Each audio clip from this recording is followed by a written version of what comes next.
Hello, everyone, and welcome to another interview on Human. Tonight, we'll be interviewing a young man by the name of True Walton, a man who has overcame adversity throughout his years and has established himself as a model as well as, writing songs for artists that he is well associated with and helping people establish multiple businesses. Tonight, we will be finding out his story. I will be bringing him on in just a while. Thank you for those who are tuning in tonight. We do appreciate you. And let's get started.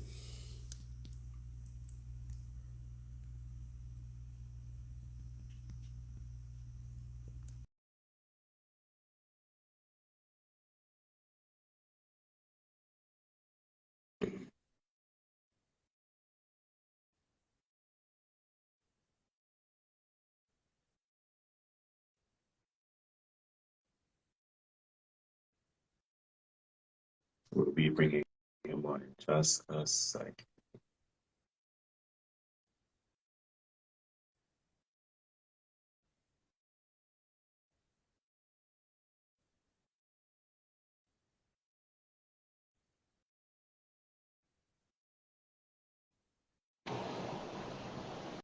There we go. Hey, good. How you doing, Ken? Good, good. Can you hear me well? Yeah, I gave you the decent. That's Great, pretty good. Yeah. great, great. Nice to see you once again. I see that you're outside. It's looking nice outside where you're at. Nice and Yeah, bright. it's been pretty decent. Gotta be outside, man. Get a lot of my inspiration from outside, bro. Yes, indeed. Yes, We're indeed. sun people. I gotta meet some sun, some breath, some life from nature. Yes, sir. Without further ado, though, I wanted to have you introduce yourself to the audience tonight for those who don't know you. Most definitely. My name is True, Notorious True for the ones that don't know. Yeah. All right, the most humble as it get, bro. Just a chill, bro. Enjoying life. Yes, indeed. Yes, indeed. Um, well, let people know where you're originally from. Let's start there. Originally from born in Texas. My roots though goes up 3 days back to Uganda though, so Africa. But Interesting. Texas. I was born in Texas, so Yankee shit. Um, and I go from there, everywhere else from there. You know what I'm saying? Yes, indeed. But, And we'll get to that in your story too. I did read your bio thoroughly, and I do have some very interesting and possibly intense questions to ask you today. absolutely, I'm for it. I'm for it. So, Yes, when I first read your bio, you said you were born to impoverished parents, and some people don't know what that's like or even what that is, you know? Um, Ah, so man, without further money. ado, can you give us insight as to what it means to have impoverished parents, to be born into that type of situation? Parents that have nothing, that don't, poverty. Born into poverty for the most part. Shit. We lived in a. It's crazy because years later, I go back to like the house that I was originally, you know, in when I was young, and that shit was. It's a shack. You feel me? It's literally a shack. It's small as hell. Um, but shit. Um, People with no money. If you want to talk impoverished people that don't have the likeness of any money. They're poor, poverty, and not just not even just the financial state of it. It's more so the mind frame as well. Um, Hmm, at a poor mind state. So, what I mean by that is not knowing, not really having, not knowing to have much. Terrible hmm. habits making poor lifestyles. It's all good. Can you dive a little bit deeper into what an impoverished mindset may look like for those who will be watching this interview later that have possibly never experienced Uh, that? Absolutely. I mean, it's kind of quite common, especially if you like in America, black in America, is that it tends to come in a form of like you know being concerned about things out of your pay grade, or only worried about not in bettering yourself, but things worrying about things at the time now. So like what I mean by that, like not knowing how to save, not knowing how to take care, handle finances, not knowing how to, make the best out of a situation. Most of us, we tend to make the best out of a situation. So a mind state where it's like you're only concerned about the now. The right now. The right now, the only seeing the right now. So my bills are right now. I'm gonna take care of them right now. I'm gonna do this right now. I'm handling this right now. I'm not even thinking of taking care or handling money or handling anything to leave behind or for the future. Okay, if you ask a person in poverty, where they see themselves, I remember asking people if they have that mindset state, what does 5 years look like to you? Most of them are screaming struggle. You know what I'm saying? Struggle, problems, issues. You know what I'm saying? They only see the problem, they only see the issue. That's the structure. They don't see a balanced answer out for that. So I would consider an impoverished mind state more so is what only seeing struggle, only consider to look at the struggle around you, the environment. Yes, sir. Yes, indeed. How did this impact your upbringing? Well, let me put it like this. I can honestly say, Mhm. it taught it taught me very young how to figure out that. Well, one, I knew I didn't want to be in lack. I hated not having, being around the kids and things like that, figuring out that they have things and me and my family, we didn't. They can ask for something, the kids are asking for other things and they're able to get it. And I am looking around and realizing that no, I can't, I am unable to get this. I can't get this. I'm not able to have those things because of the lack of money, the lack of, finances, the lack of for preparation. You know what I'm saying? Hey King, hey Queen, how you doing, my dude? So yeah, it was very.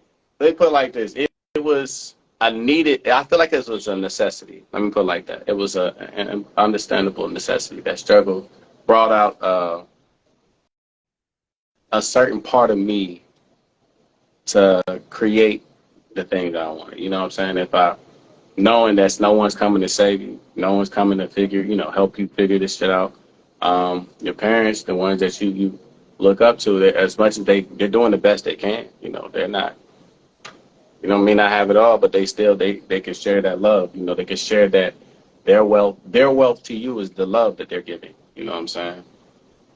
And the best and trying to teach you the best they can, but not having, you still are left without on the other end of the spectrum. So there it wakes a part of you that just, well, for me, it awoke, and a part of me was like, look, I refuse to be to be without. I refuse to be. It made me angry. I hate the fact that I can't go to this person and say, can I have this, and it's possible to happen. You know what I'm saying?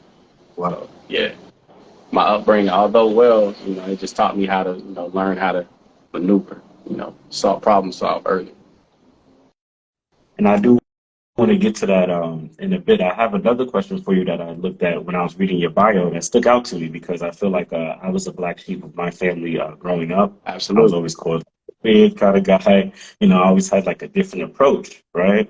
Yeah. So, did being your mother's least favorite child, right, Yeah. position you to be the black sheep of the family?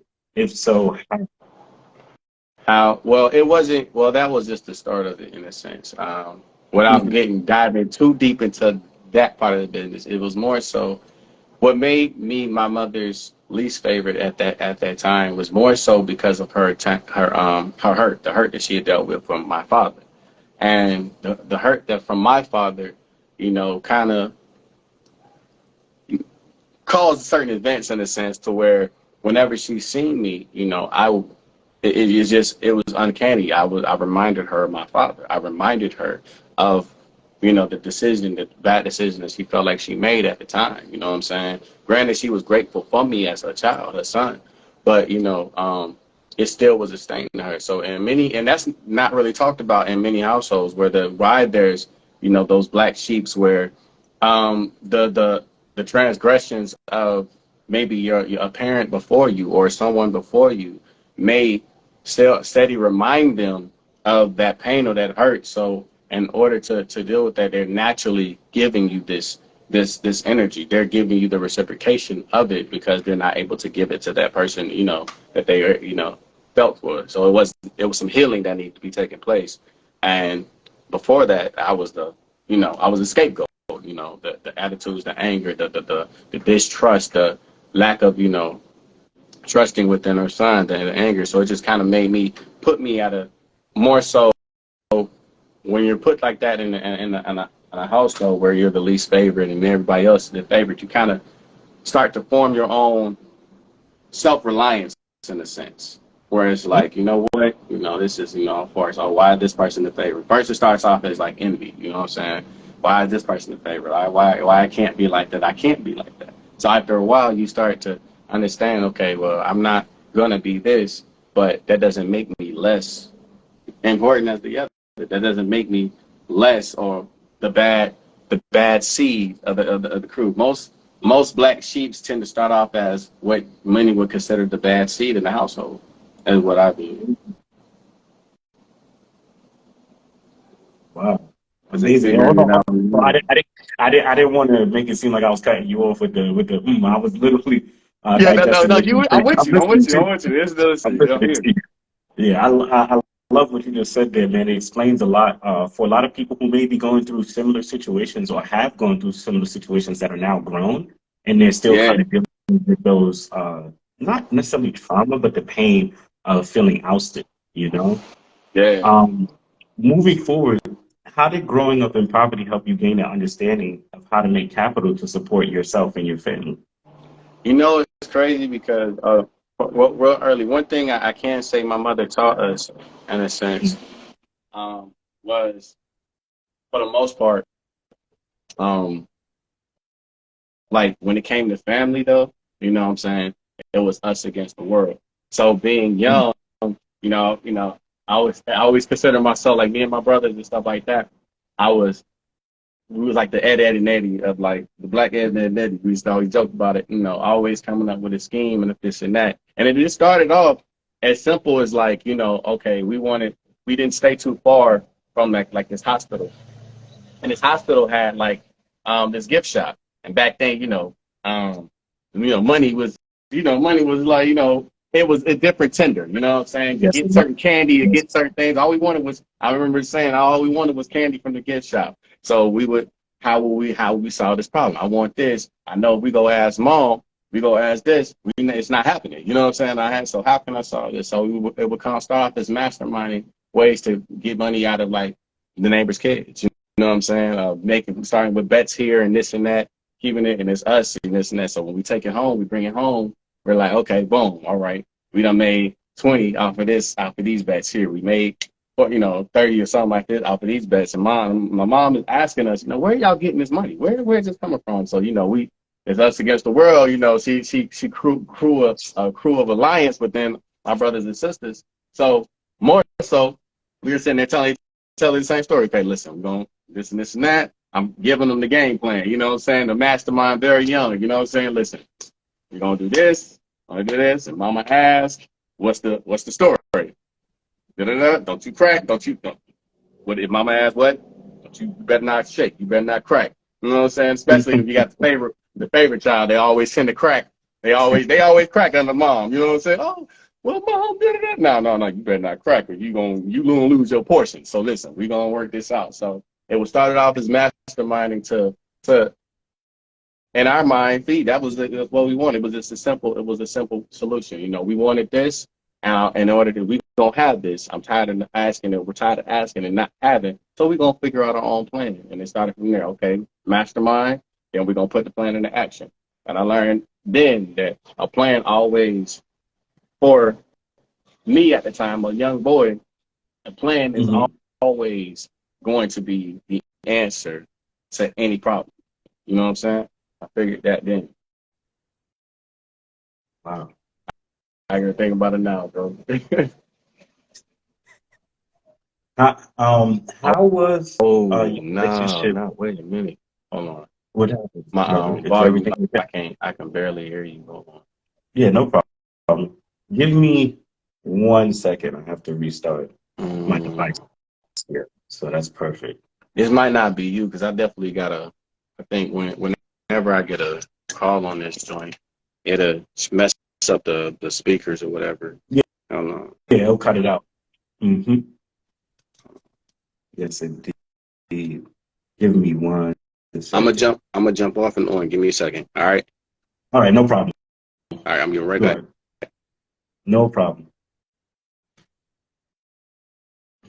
We will be bringing him right back on. For those of you who are watching, thank you. And for those of you who are tuning in now, we definitely appreciate you. And we will be right back with the interview.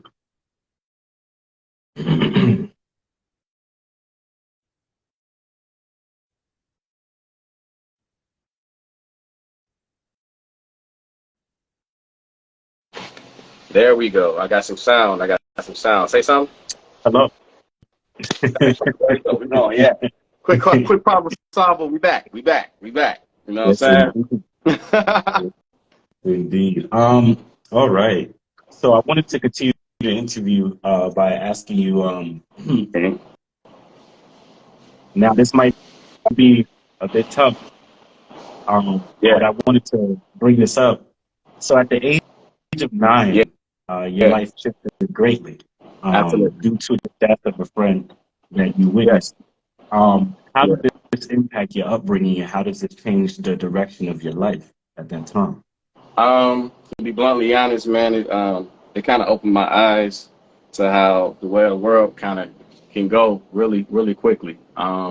Life, the fabric of life, how delicate it was, you know. Seeing a good friend actually dying. He was older than me too, and him dying in front of me over a mistaken identity at that. That's a beautiful. That's a funny thing about that. Over mistaken identity at that.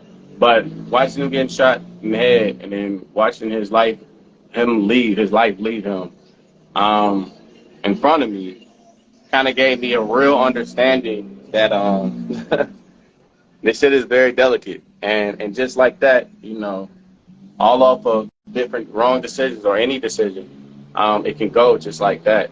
So I started to take that understanding a little bit into a further depth. Like, you know, listen, this is understanding how to bring things home for like how, you know, the house, like in a sense of the meaning of life. One, asking what the meaning of life is. At first, as a kid, you know, you're just enjoying it, you know, living it. So now I'm asking questions like, well, what's the meaning of life? If it can go like that, you know, if it can, someone can take that fabric that quick, you know, that easily, you know, and seeing someone die in front of you kind of gives you a real quick understanding of life and death instantaneously, man. Definitely. Instantaneously. I'm sorry that you had to witness that, brother.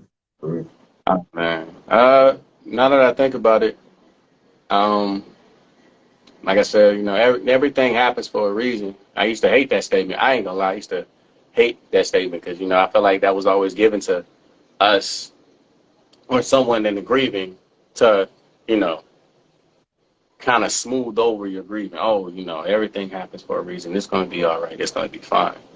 But, you know, it's harder to understand that when, you know, you're going in the midst of it. So, but really understanding it, and how my life trajected, I got to say, uh, was the unnecessary evil or a enigma in a sense. Mm. I needed to see that. I needed to see that in a sense Do you to think, appreciate mine more, huh?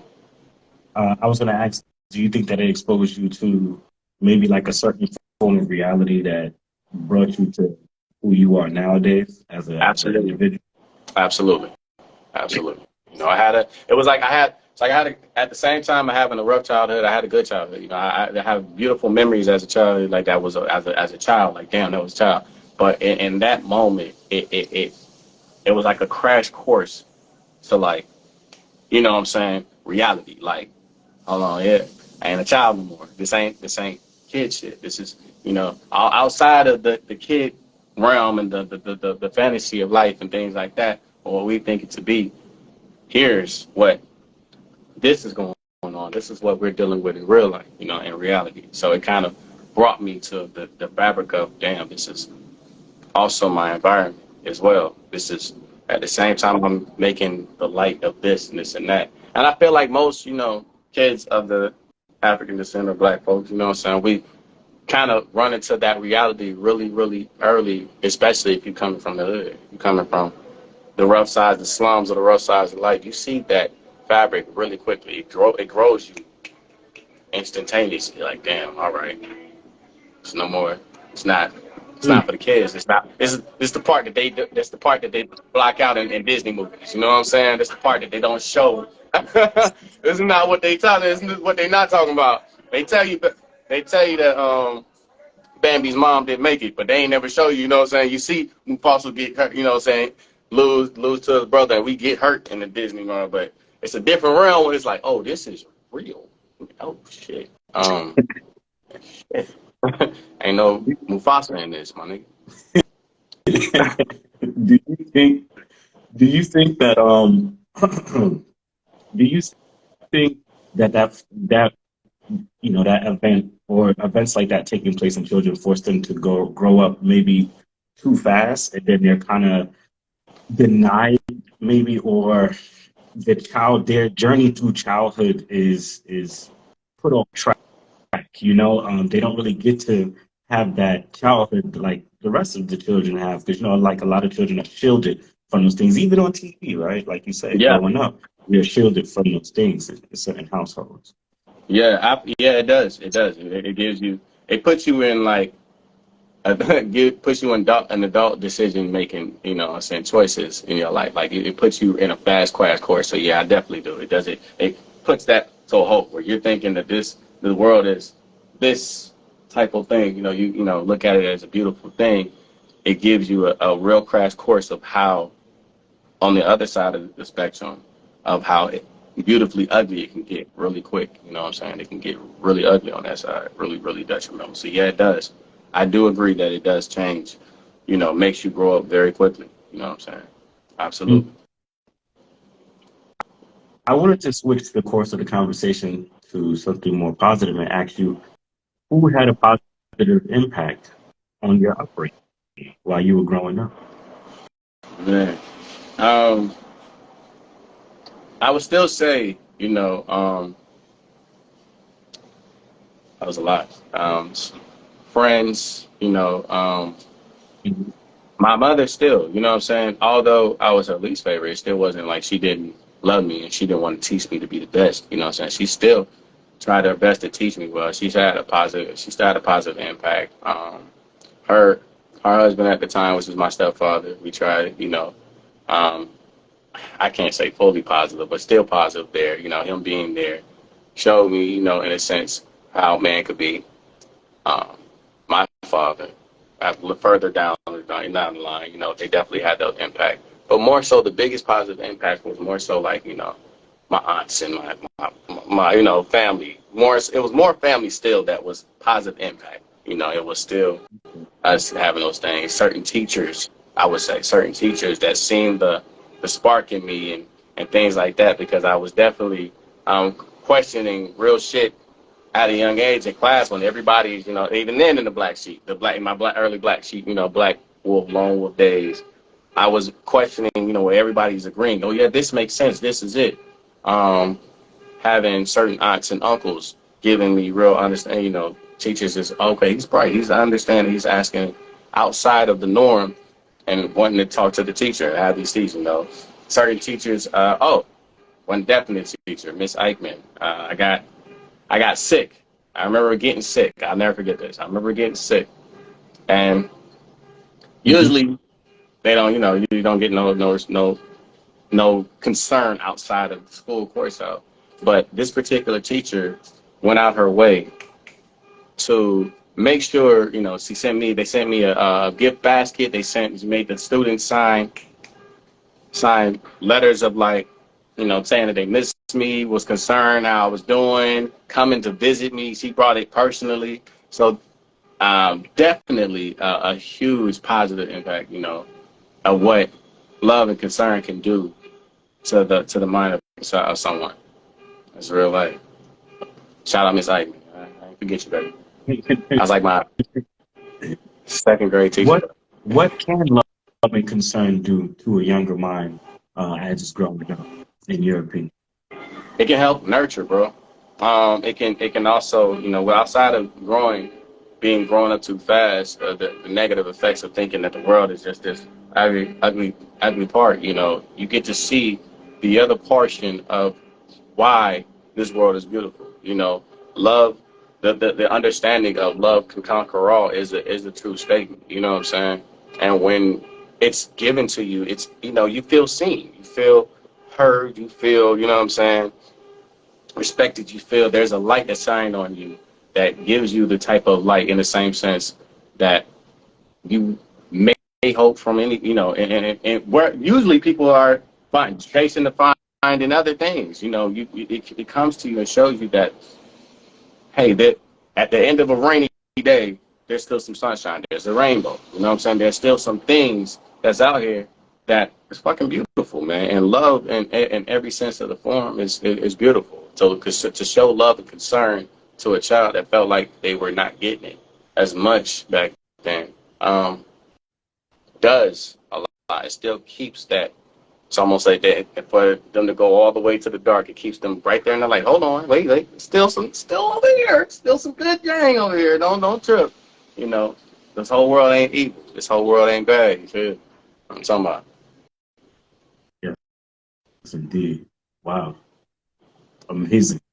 How was your relationship with your father growing up, and how did that impact you in a positive way? Oh man. Well, here's the craziest part of the story. Okay, so when I was young, very very young, I say very really really young, I would say, um, he before this big split with him and my mother. You know what I'm saying? Mhm. Um, he was still, he would show me that love from a man. He definitely loved me. He definitely cared. In that sense. He would, I remember times where he would take me like to his thing was comic books. Like to this day, I could probably call him right now. I'm like, yo, you wish you got some comic books on you, and he definitely had some comic books. Like he put me into that world of understanding of the comic world and things, and was breaking it down. Our history, he would give me a little bit of history of things as well. He was so it positive. The positive aspect of it was, before the big separation, I would say, between him and my Mhm. mother, where I didn't see him and didn't grow with him for a huge portion of my life. But before those hands, it was still like, it give me a little sense of who I am, a little sense of like that, of like, okay, you know what, kind of putting that, a little bit of that rock inside you, if you get what I'm saying. A little bit of foundation. Like, oh, that little love. So that love from him, from my father positively affected me to know that it's out there, you know, for going dark. Interesting. What is one lesson you learned from your mother, and what is one lesson that you learned from your father separately that you carry on throughout life that developed you into the man you are today? My mother taught me a lot of things. One, she shoot a lot of shit. But besides always speak your mind, always don't let no one shut you up. Don't never let no one tell you wrong. You know what I'm saying?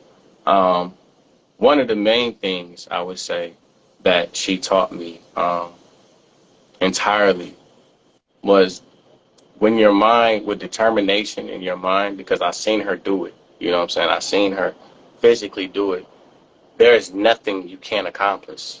There's nothing you can't accomplish. There's things that my mom had accomplished, and when you actually go back in her accolades of what she like, even okay, back coming up, it was always understood if you didn't graduate high school or certain things like that, there was no you won't be able to be in these certain realms and get the jobs. I've seen my mom not only get certain jobs that you would think, damn, ain't no way you qualify for this, Hmm. but her determination and her preparation and willingness to go the extra mile and go hard and get it. Not only did she get it, she supervised started supervising those very jobs within months, within weeks. You know what I'm saying? Like, her determination was a factor that showed me that, okay, there's nothing that we can't dominate if my mind is put to it. Once I've taught this, so, and um, and I have to put one more thing, because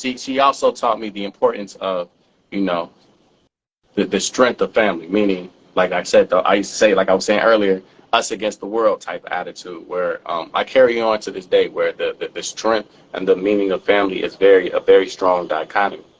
My father, his lessons would come a little later in life.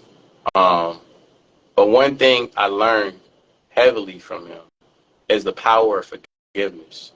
He's a he's a well understood forgiving man. Even when he's been wrong, he knows, you know, how to willfully forgive, and the strength of forgiving as a man. You know what I'm saying? Because Mm. we talk about forgiveness entirely, but there's a different dichotomy of forgiving as a man. You know, tend to be more forgiving.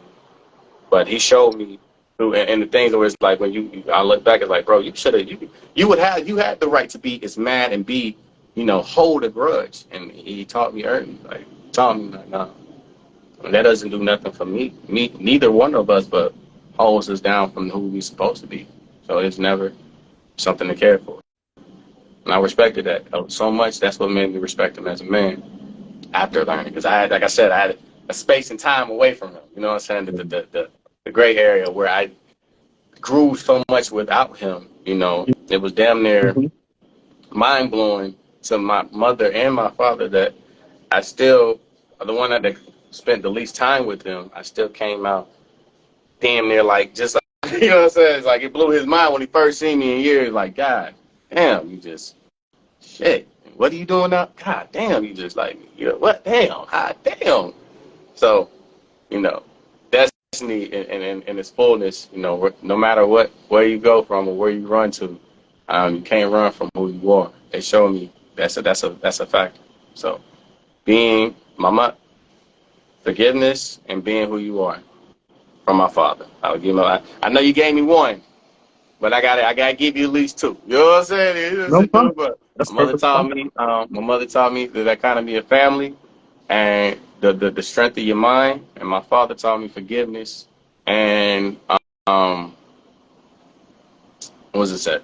And strengthen, besides love, but strengthen your forgiveness and knowing who you are and being you, like roots, your foundation, who you are. Once you get that portion, ain't really nowhere you can't go. Interesting. Oh, amazing that you turned on the light. Thank you so much. Come on, I I got appreciate you, it. I appreciate you. I I was got you, like, man. kind of getting dark over Yeah, there. I'm a dark skin. We gotta have some light somewhere, fam. You know how we get down. Yes, indeed. Um, so one thing that you talked about, the power of thoughts. I kind of wanted to jump into that. As of right now, I, was reading through your bio, and I did get towards the tail end of it.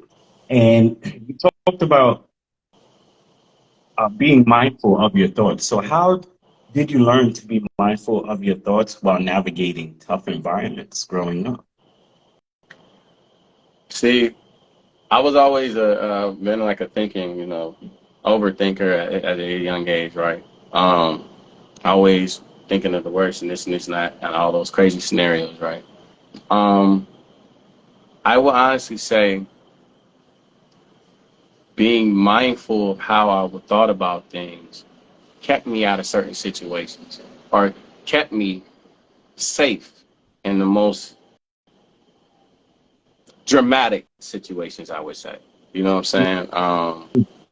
Knowing how to move, thinking, being mindful of how to, okay, not just react in emotion, or if I did react in emotion, how to fix a problem. Like I said, I figured out very young how that solving problems was like a gift of mine, like a talent in a sense. Like, okay, I can solve this and that.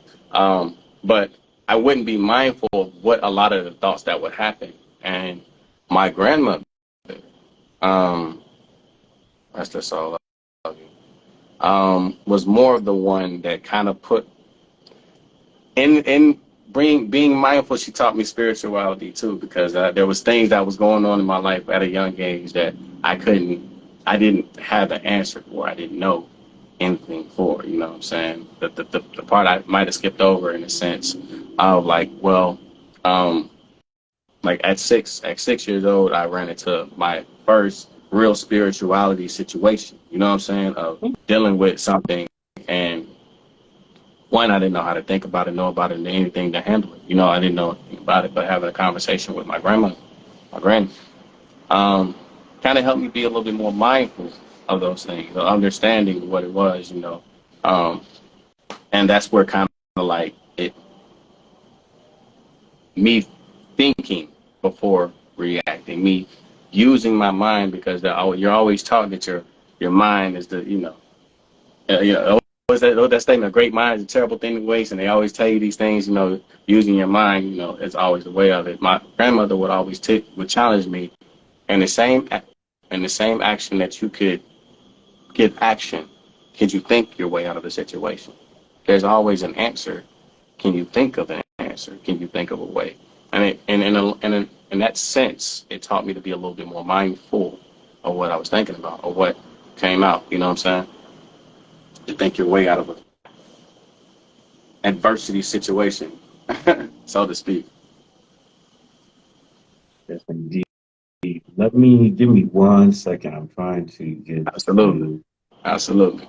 Shout out to the ones that joining in, tapping in. Much love. Much love. Yes, indeed. Thank you for everyone who's tuning in so far. Yeah. Can you tell us about the impact your grandmother had on you altogether? It seems like, yeah, I know grandmothers for sure. I know my grandmother has had a great impact on me in my upbringing, especially when it came to establishing my moral compass. But Yeah. yes, I want to go ahead and give us some insight to that. Yeah. I would have to say she had a huge, a major impact. As far as understanding my moral compass, understanding how to um mind through certain things. One, like I said, I kind of halfway mentioned, like I said, the spirituality situation where as a child I had at 6 years old I had my first spirituality situation where I had someone that died, or an ancestor, let me say an ancestor, so to speak, um, Mhm. come to me in a dream, and my first response to it was met with fear. I didn't understand it in the least form, didn't know why they were coming to me. What I'm used to seeing ghost movies, you know, scary movies. So when the spirit comes to you, that's like the boogeyman in your mind. So you're being, oh snaps, it's all bad. And she had an impact to explaining to me that all those things are not always things, and to have knowledge of something can teach you how to have less fear of what it really is to you. And especially knowing my roots too. She definitely broke down a lot of my roots. A lot of my roots are what these things are as a man.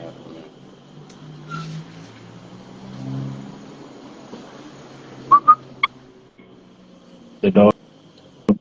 Yeah. Yeah, Absolutely. I thought about that. I was like, the dog. That's amazing.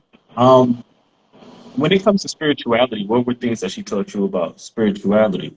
Um, yes, because I did pick up on the fact that you said that at 6 years old you did have a point in your life where you bridged over to spirituality, but as you grow older and the things that she taught you resonate with you, because when you're young, I feel like you can hear a lot of things, but it's later on in life that you truly understand those things, right? And so, Mhm. based upon your understanding of what she taught you when you was younger, how does it resonate with you as an older man now, and the spirituality that you have been practicing over the past few years as an adult? To be bluntly honest, it taught me how to be less fearful, and it gave me, like I said, besides the moral compass, it taught me what a lot of these things were. You know what I'm saying? What it meant. It gave me, I can move in a lot of confidence in speaking in these realms, understanding that, like you said, like when the further down the line, the more and more these things would happen, it wasn't met with fear. Oh my God, something bad is happening, or this and this and that. It was more so understanding. Okay, well, what was they trying to tell me? What was things like that, to where, and as I grew older, it went from, you know, having them in those dreams to now they are actually communicating, because I feel like spiritually I matured. You know, there was a maturity there to where I know it sounds crazy, but I feel like even with spirituality and even with spirits and things like that, those things, you learn, first of all, the roots of what those things are, you know, even when they're, so if things are being used against you, because there's always like, you know, spirituality is like magic. I always tell people it's like magic, you know what I'm saying? And what I mean by that is, the heart of the person is where the level, the area of spirituality goes. So they speak on like black magic like that. The reason why they call it black magic is because the heart of the person that's using the magic is black, meaning it's dark. It's out of a vanity type feel. Some people use the power. I want more power. I want more money. I want things like that. In a sense of the virtue or the value of what the spirituality is trying to give you and bring you, you know what I'm saying? It might be brought to you if you use it for maybe betterment of good, to help with others. To, okay, I had this happen in my life. I want to maybe help and uplift another, you know what I'm saying? So it made me realize that spirituality is just as powerful in those realms at the same time. But the heart of it gave you heart. I would say she gave me heart. She gave me an insight to heart, and in the spiritual realm of maturity. You know, you're doing those you know, routines and those things like that. But where's your heart lie? What is your goals forward? Is it towards dark? Do you want to be the most powerful in the world and cause pain? Or is it hate? Is it fear that you're living under? Or are you living in love? Are you living in growth? Are you living in peace? So I would say she taught me in a real sense how to hone that, in a sense, how to hone it and understand both, the duality of both, understand both. Do And you what this hmm? is spirituality exclusive to those who believe in it, or do you believe it exists across the board, but some people choose not to believe in it? I mean, it's in the same sense of like, because I feel like the ones that don't believe it are just as say have their regards in the sense of more like, well, I don't believe in it because they can't have physical, you know, things that they don't physically see or they have never experienced it. So isn't that? But that doesn't change the fact that it doesn't. Yeah, I believe it exists with or without your belief in it. It's like the truth. Truth doesn't matter who believes it. It's going to be the truth. You know what I'm saying? It doesn't matter that, oh, well, I believe it's a lie. That's because you believe it's a lie. Doesn't mean that was not fact. You know what I'm saying? Because you believe it. And I feel like we all in essence feel it. You know what I'm saying? We all in essence feel it. Whether you tell yourself what it is or not, or you know, if you believe, okay, that this is this, I'm gonna stick with that because it may be safe for you in that sense. But you still feel it. It doesn't change that you might have felt something. You made a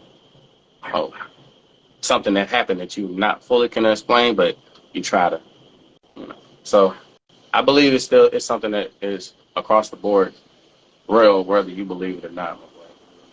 Wow. Amazing. So,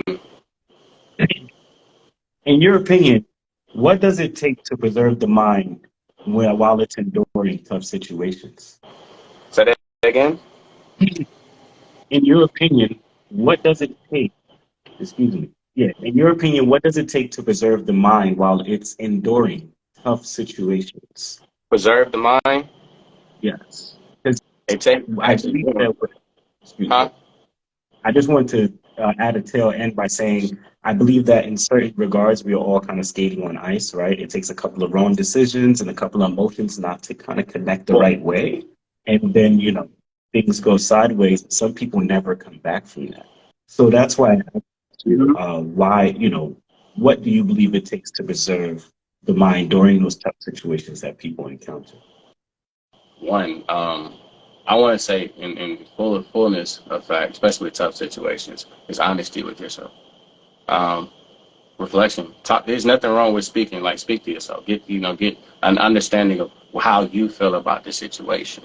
You know what I'm saying? Because I feel like The ones that don't come back from it is because they are not actively trying to. I hate to say it like that, but they're not actively trying to. Yeah, it's okay. It's it happens to all of us. First of all, things, adversity, and tough times happen to every last person on this earth. That's your life's test.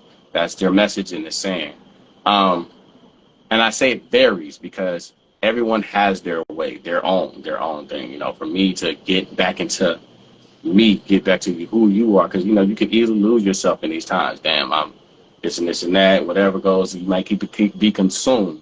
So to preserve your mind, I would say to you got to use it. You have to constantly be mindful of yourself. Be mindful. Be more mindful in these times, because things can happen in an instant. And I mean, even of the negative things you're telling yourself, of the negative things that you believe, of the negative things you were trained, and negative things.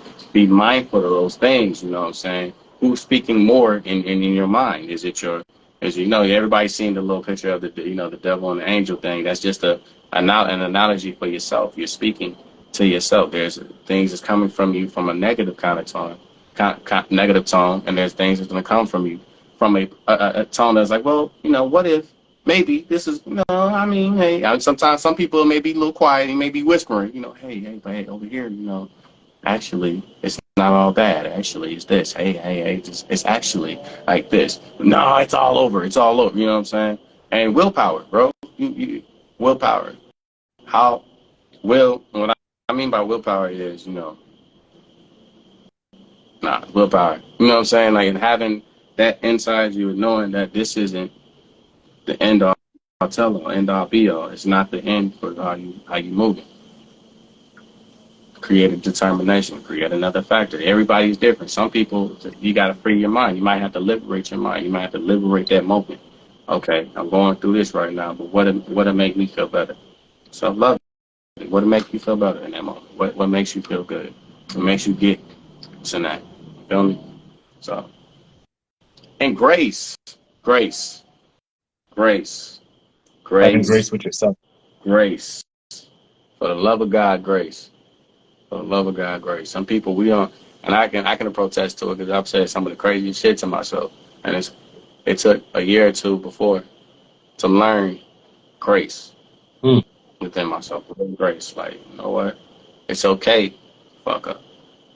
It's all what I'm saying. Learning this life, we're it's a trial and error. You're allowed to fuck up. Yeah, you are. You know what I'm saying? But we don't stay in that motherfucker. Don't stay there. Don't this and that.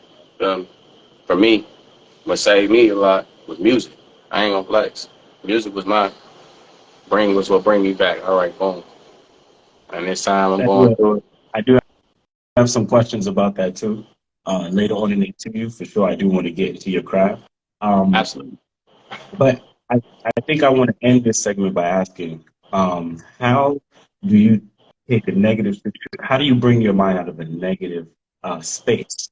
How do you, because sometimes people fall into deep depressions, and it's hard for them to get out of that mind state. So, in your own experience, how have you brought yourself from that, uh, mi- uh, that negative mind space or space of mind into a positive one, or into one that's more healthy for you? Absolutely. To be bluntly honest, I can because I come from like the whole chronic depression shit, man. So being depressed, it comes in like seasons. You know what I'm saying? And I can honestly tell you, um, it's a decision.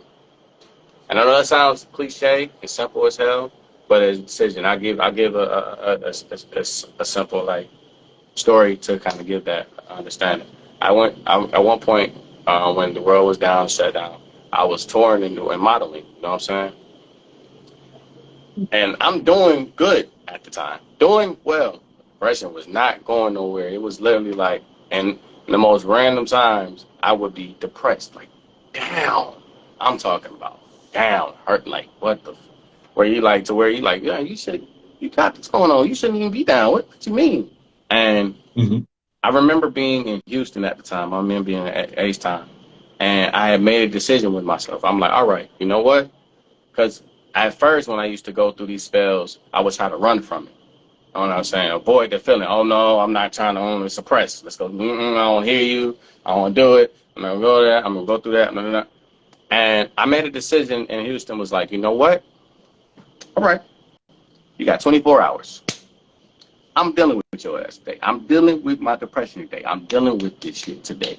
And after these 24 hours, I have decided that I'm not going to allow that to dictate to me anymore what to be said, because and depression, that's when you hear some of, I feel like depression in the real sense is your cocoon, because depression, that's when you're hearing the side, your dark side speaking, your shadow side. That's that shadow work, that side Mm-hmm. of you speaking loudly. All the things that that you've been hurt, you told in your life. Oh, you ain't shit. All those things you heard in your life, and that you thought that didn't affect you, but it still attained itself. Can tend to rear its ugly head in depression. You hear that loud and clear. Oh, you ain't shit. You're not gonna be nothing. You're a terrible person. You're not gonna do these things. Look at you. You're this age. And you're not this. Look at this. You're doing this and this and this and that. Okay, and it's like in depression, it's in stereo. It's in full-fledged stereo. You can't run from it. Even when you try to run from it, okay, I don't want to hear this. It gets worse. You feel more and more down. Your spirit goes down and this and that.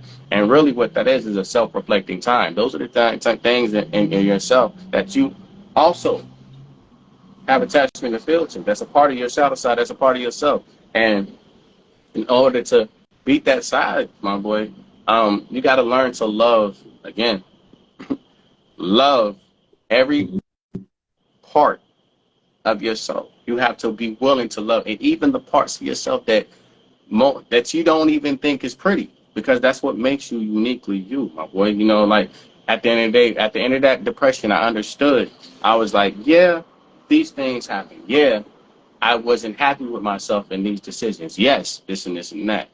But that doesn't take away from this part of me that I love. This doesn't take away from this part of me I love. That just adds and imparts is in these things right there. So absolutely, King, adding to entertaining your frustration. You know what I'm saying? But the more you run from it, the bigger it grows. It's like having, your own monster. What's the thing like that? I remember being scared of the dark, and I put it like that. Being scared of the dark when I was young, right?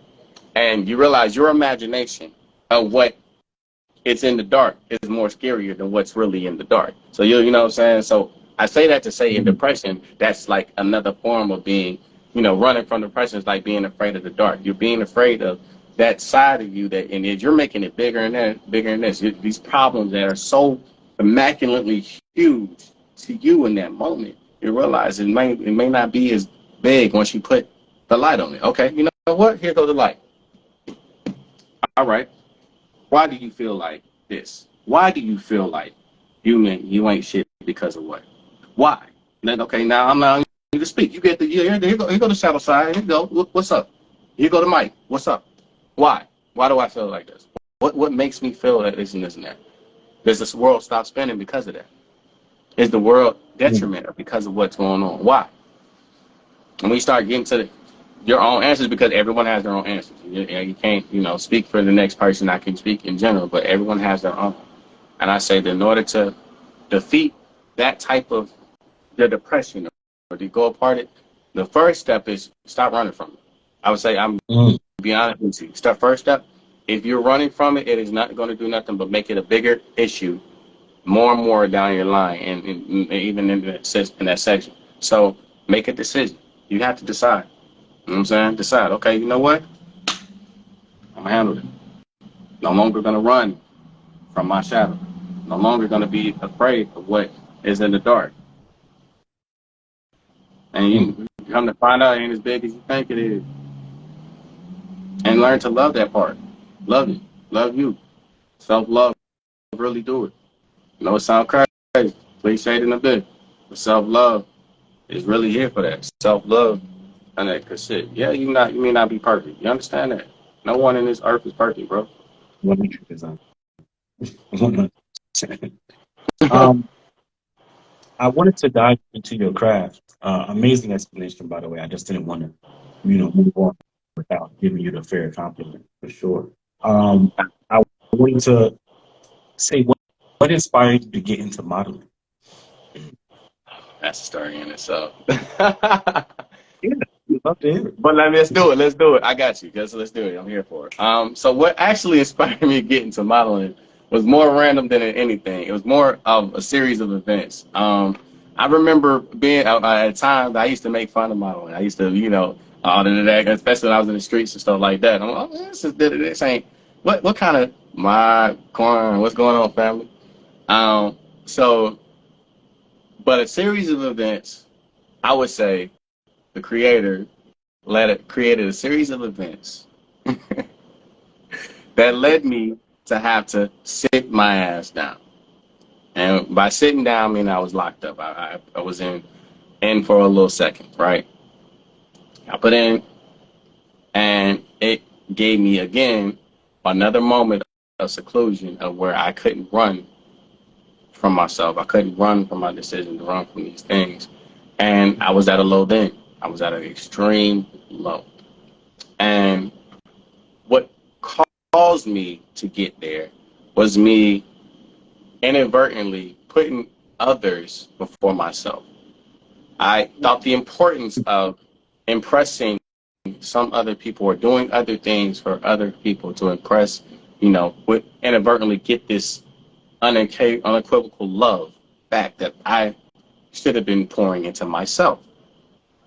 So as I'm locked up, I started praying and I'm talking to God and I'm like, oh, look, God, I'm tired of living below my means.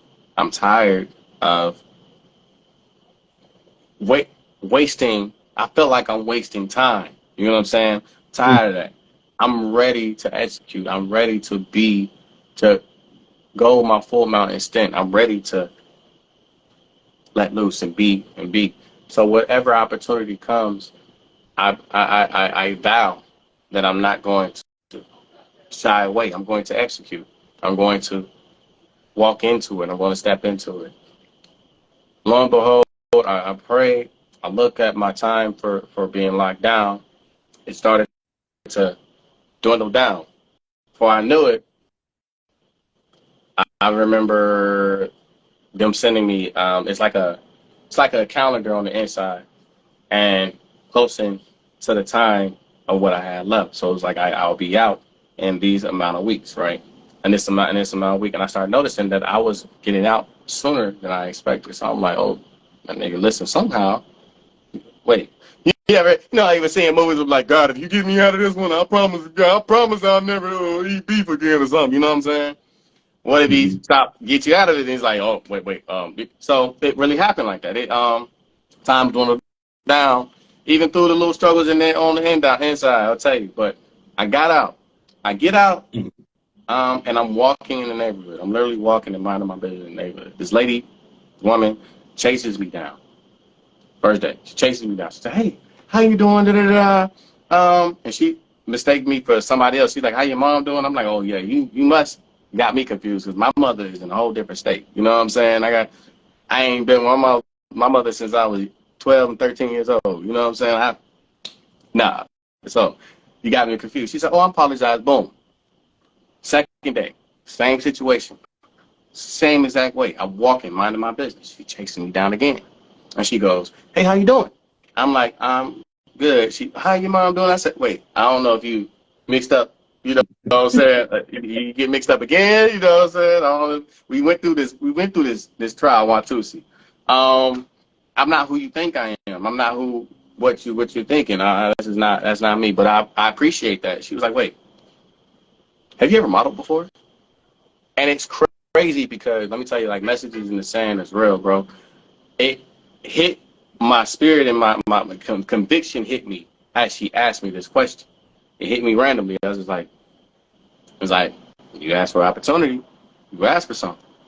I was like, I mean, no, but what's up? What's going on? She was like, well, perfect. I have this gala, and I would love for you to come and model for it. Simple, right?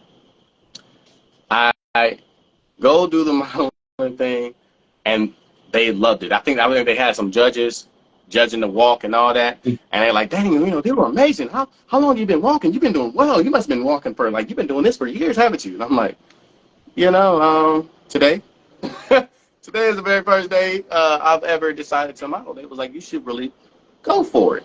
And I'm like, okay. Still kind of like throwing it on the back burner. Mhm. And in Orlando, there was, I think that week after the Hell Gala, they had, um, on the radio randomly. Usually don't never listen to radio. I just happened to listen to radio this time. And on the radio, they're promoting something called 104.5 The Beats, Beat the Runway. And they're like, oh, we need models. If you want to model, da da da. Now, initially, I still kind of threw it off. But my girlfriend at the time, she had modeled when she was in up top in New York area. So she was always telling me she wanted to get back into it. And I'm like, well, shoot, this is a vibe. Hey, I think they gonna let you model this and this and that. You should definitely do it. And she was very reluctant. She like, nah, babe, I ain't doing it. I'm like, you know what? Bet. I'll go with you. You know what I'm saying? If it's gonna get you to do it, go knock out your dreams. You said you want to get back into this. Let's do it. I'll go with you. She like, you sure, babe? Let's do it. Bro, I remember, I think I had a picture on Facebook, by the way. I printed out the picture off Facebook, wrote my name and back and last name on it and how to get in contact with me, and went there. I honestly didn't even think I'm gonna be real, I didn't even think they were gonna rock with me. I was just, going with my head held like, okay, if they rock with me, they rock with me. I'm really here for my girl. You know what I'm saying? I'm here to show her that you ain't gotta be scared. Let's go for it. Let's do it. And ain't nothing but to do it. So I go, and they love me. They rocked with me. And I got put on. Just like that. And from there, I got put on to many other opportunities. Like I made friends and things like that. And they was seeing the hunger, and it was just like, you know what? I'm not going to. This is opportunity. You're just putting it. And let me tell you something. When God starts taking trajectory of what you say you're going to do, his time and your time are two different times. When they get shit, you'll be look up and you moving like this. And you like, whoa. I could have been trying this for years and never go, but now next time I know I'm. And it was just like that, bro. It was just simple and plain like that. And it just started going from there. I started getting calls, opportunities. I ain't gonna say I put in work. I was definitely okay. Now this is the opportunity. I'm gonna take it on. I'm gonna go to these auditions. I'm gonna go to these places. I'm gonna go see these people. I'm gonna go check it out. And it went from there. People just naturally grabbed it to me, loved the enthusiasm in it, and it just went from there, family. Really. Yeah. One day was in prison, the next day I'm out modeling. Who'd have thought? Speaking about your time incarcerated, how did that impact your self development? Because you have a lot of time to sit down and really reflect, on yourself and not really your decisions, but more so you have just a lot of time with yourself. Yeah. Depending on the situation that you're locked up in. I too have faced incarceration before, so go ahead. Actually, it kind of, when I say it through a crash course, it threw me in an advanced crash course of learning how the world works. Because on the inside, the way they move, it was like, I remember being put in a hole because me and the cellmates, we was always cool. I was always finding something to do, working, end up being, trustee, getting in close so I can make moves and maneuvers and shakes and stuff like that between, inmates and we cool. But it was always the COs or the, police thereof that I would have issues with. It was always an issue with authority, since young, didn't fully grow with my father. So authority issues there, So because of that, I was always combating, their thoughts of power. So I was always being put into the hole. So I ended up being put in the hole because me and the CEO got it, and he was trying to train, teach me his lesson. And I remember being put in the hole. This one room was flooded, bullshit room, fucked up, and I was still reacting in full anger. I was realizing I was moving in anger. I was being more reactant to life in that situation. And it wasn't until he still tried to teach me this lesson. So he took me out of there because he used to get in trouble with his boss. So he ended up taking me to to the psych ward. And the psych ward, I'm in there with these folks, and these are men that are actually, I'm talking about men that are beating their head against the windows and walls, and these are losing, hearing them screaming for no, actually losing their mind frame. It was in that moment, bro, I can say I got the greatest clarity of what life was. I can honestly say, sitting in there and reflecting, it all hit in the most random time, and it made sense. And I noticed I said I was reacted to life in the most aspect. I realized how to create, and make life reacting to you. That was the point. And that's the point of life. Because you create your environments. You are the one that make this way it goes. So excuse me. So for me, being put in this holding cell, it's kind of like I figured it out. It was weird. I remember sitting there, and I was just sitting there, as mad as I was realizing, okay, I ain't nothing changing or being reacting. I ended up sitting there meditating. First time meditating in years. Meditating. And meditating in the whole, I instantly got it. It made sense. And you got to see, like I said, on lockdown, you get to see how really the world really is. And I'm saying that in a real sense of, in the purest form of what it is. You're not going to get something from nothing, how to maneuver and speak with other people, how to handle, even how to do business. You know what I'm talking about? It's all understood and seen and on lockdown. So you'd be surprised, boy, why some people in the lockdown, they come out and become greater. You don't even realize. So you got a full regularness, and I realized of how to make life reactive, and more so the top tone of how to be mindful. It took me right back to a crash course of some of the things that my grandmother was trying to teach me about being mindful and spirituality. And it took me instantly there. And you know what I'm saying? You can't run. You can't go nowhere.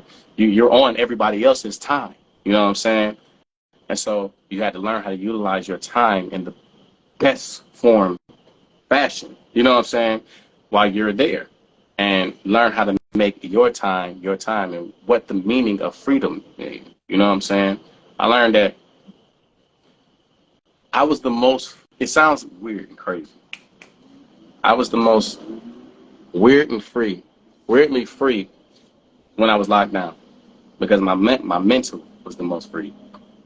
And didn't realize that I was locked up this whole time being out in these streets, because my mind was a jam. You feel me? So, I'm talking about, so what I realized in that sense, that really freedom and all of these things are a state of mind. And you just have to get there. And that's what these adversities are for. Get into your state, to that right state of mind.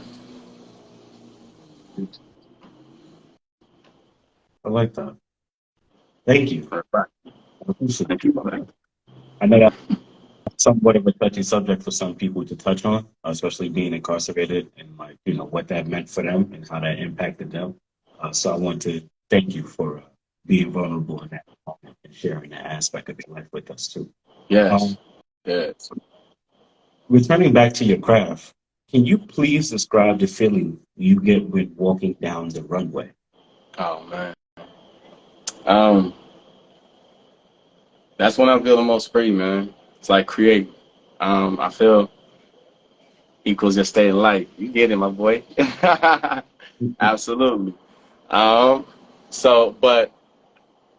that's when I feel the most free, bro. I can't honestly lie. I can't lie. Like when I'm walking down that runway, like I don't even see nobody else. I don't hear nobody. Like even if they're going crazy, losing their mind, all that. Like I don't see no one else in this and that. I'm just me and freedom and breathing. And the fact that I'm able to do that is just the most. I think I would honestly say I'm the most gratitude is out of me and in me when I'm on that runway. I'm just grateful for just damn.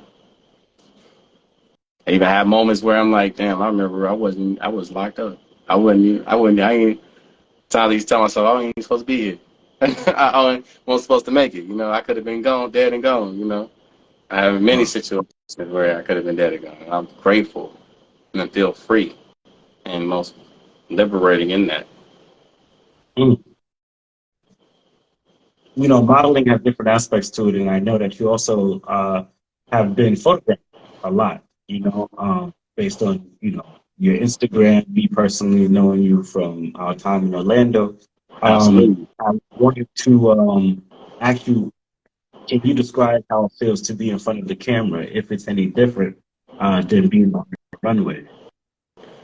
Being in front of the camera is I would say it's not as different as the runway. I mean, for me, I would say, but in real retrospect, it's differences. They have, being in front of the camera, it's somebody right there, looking at you. And if you're not comfortable and confident within yourself, it can be very, very intimidating. You know what I'm saying? It's like, oh, okay, what do I do this and this and that?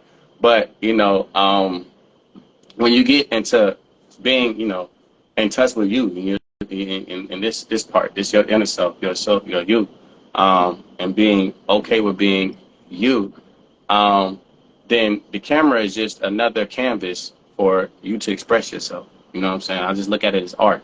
All these things are a form of art. So it's another way for you to express yourself in the same aspect of when you're walking down that runway. You're expressing yourself. You're expressing how you feel about yourself in your walk, how you feel, how you see yourself, and how you're carrying yourself. So in every aspect of the word, I feel like it's just as freeing to be in front of that camera than to be on that runway. You just being mindful, you're being feeling free, you're expressing yourself. Oh, this is my form of expression. This is how I feel at the moment. This and that. Um, Shout out to the photographers that I've created with, and shout out to all those ones. They, in a sense, it's like that. That's their canvas. That's their paintbrush, and you're their muse. And you're creating what you guys are creating in that canvas as the canvas. So it's all art. It's all a form of expression. So once you get that to down pat who you are and what's up with you, trust me, man, it's a cakewalk. Do you have any advice for people who are trying to get into modeling? What advice would you be able to give them? Get in tune with your star player. That's you. Get in tune with your star player, because all the rest of that shit is just smoke and mirrors. You know what I'm saying? Tune with who you are as an Mhm. individual, what you want to express as who you are. And it's easy. I mean, I know it sounds like, I mean, everything's hard work. You know what I'm saying? You have to put in work. Don't think that you just gonna shit just gonna fall in your lap and this and that, because that definitely didn't happen. The other side of what I didn't speak about, I had to put in work. I had to get up, go to these places. I had to put in these things and believe in yourself. Believe in that full belief in yourself starts. Once you start getting in tune with that star player and believing in yourself and all that, the rest is just expressing. The rest is just a fall for you. You know what I'm saying? The road is. That's how these models are walking up there and with that confidence, or walking up there with that type of energy. You know what I'm saying? Because they're starting to get in tune with their star player.